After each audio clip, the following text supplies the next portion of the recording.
Hey, it's your buddy Peace and Harmony with you here today. Zooming in on the topic of how to really stand up to a narcissist or psychopathic individual relationship who you are seeking to separate from. You are looking to split from, perhaps you're looking to divorce from, and you've begun the journey and the process of going no contact. However, this person, without fail, is trying to hover back. They are trying to recontact you. They are trying to break you down. They are using methodologies such as relentless texting, relentless phone calls, and trying to essentially control you through intimidation, fear, guilt, things of that nature. And you're really feeling on shaky ground.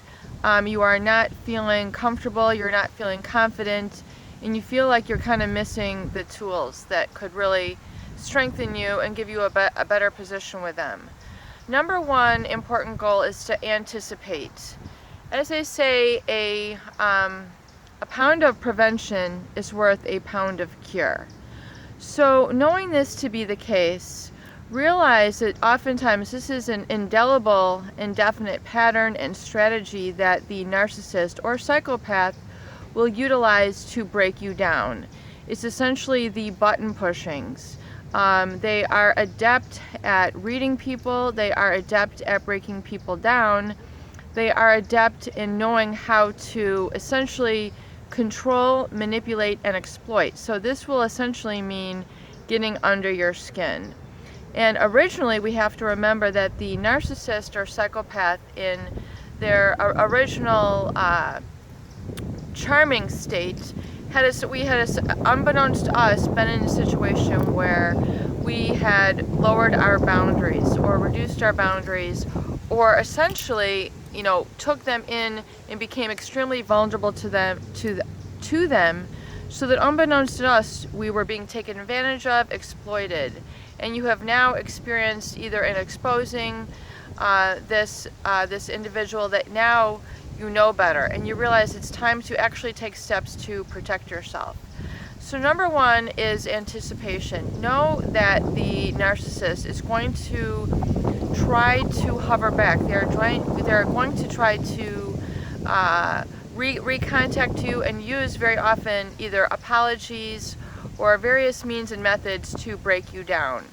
You have to understand, no matter what your heart might say, you have to understand that this is a ploy and a tactic to get you back under their guise of control, manipulation, and exploitation.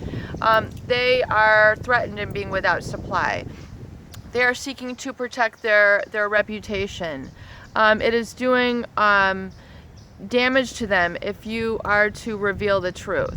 So at all costs, they are going to seek to essentially bring you back under their control.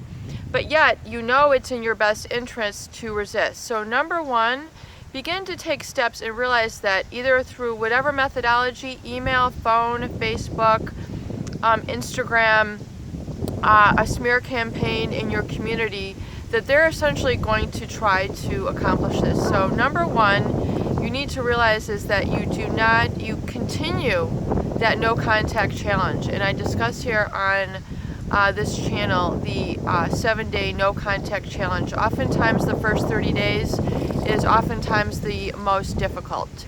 So really find a way that you are now in emotional control, where you are able to exhibit a strength of willpower, where you are able to not pick up the phone and encounter a conflict consciousness, because they're going to essentially try to force you back. And any force requires a counter force. So that is going to perpetuate that abuse cycle.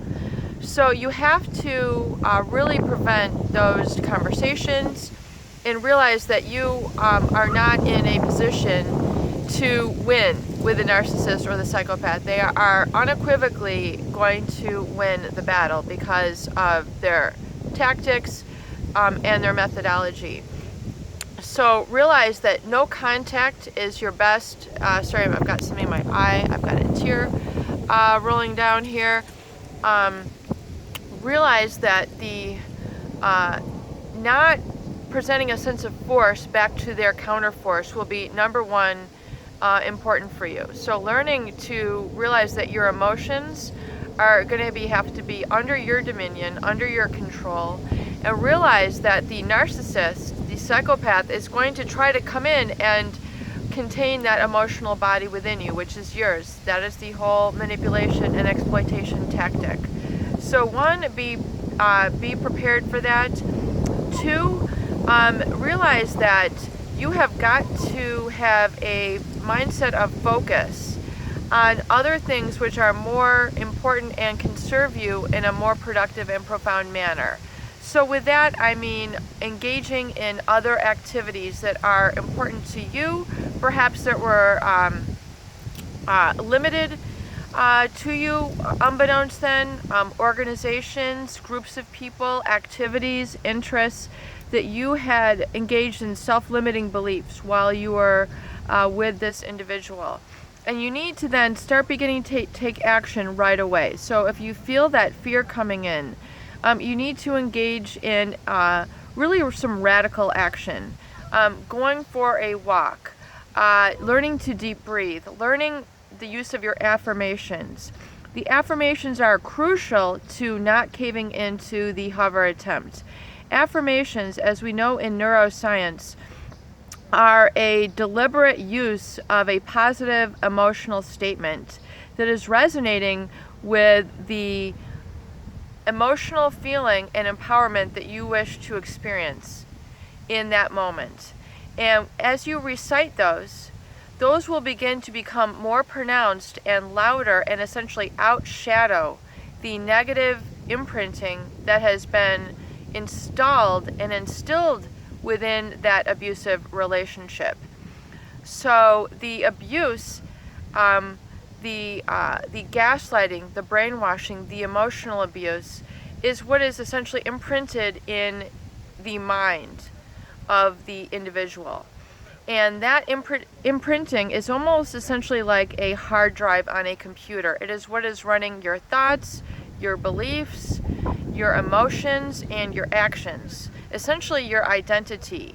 And in really chronic and severe emotional abuse, this is obviously not serving you. So beginning to take those first steps and not to give in to the hover, you really, really need to plug into those affirmations. I am strong. I am clear. I am living my truth. I know my truth. I understand my truth. I live my truth now. I see my truth clearly. I have an expert knowledge of people now. I know now and trust in what serves me.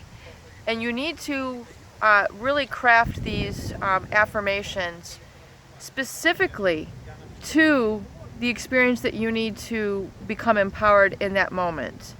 And you need to recite these over and over and over again. If this seems strange, if this seems uncomfortable, well, that is good, because that's actually a sign of healing. Because healing would counter your struggle. And I know that this is a lot of information and this is very deep, but this is very valuable. Affirmations and creating that transition and healing through, the loss of a relationship, that grief cycle. You need to utilize the affirmations continually, and it's going to feel uncomfortable, it's going to feel strange, because it's countering your struggle. So your struggle, your hurt, your emotional hurt, has a whole set of beliefs, thoughts, emotions, and behaviors that are coupled in there. When you begin the affirmations, living your truth, you're giving life, you're giving strength, you're giving energy, you're giving nutrition, and you're creating neural connections in your brain, and which is going to be creating a new set of learning, a new set of feeling and emotions, which are going to fill your body with new emotions and what we call empowerment. And once you can begin to do that, it overpowers the abuse mindset. And this has to be done on a consistent, ongoing basis. And the affirmations need to be repeated over and over and over again. 100 times is nothing. It is your neural strength. It is literally like building up a muscle. And as you start to do that, you're going to activate new neural connections within your mind, which are going to create new information in your limbic brain, which fills your body with emotions. And you're going to start generating new positive emotions, which are going to flood your body with new information and new feeling, and essentially work in the DNA of your cells, which your body and mind are connected to. So I know that this is deep. I know that this is a lot of information. However, what I want you to understand is that you're going to need some actual tools to be able to resist a hover attempt. For some people, you might be in your 20s, 30s. It might be a fiance, a relationship that you're looking to withhold a hover from, so it might be a little bit easier, and perhaps the longer you've been in a relationship, the more pronounced, the more rigid really that victim mindset is. So you're going to need this as well as some other tools to plug into and really learn to instill that healing and that trust, so that can drive your life rather than the victim mentality and succumbing to the abuse of a narcissist or psychopathic abuser. Peace and harmony with you here today. I hope these videos help. Please share and please subscribe for more great tools, videos, discussions, and support.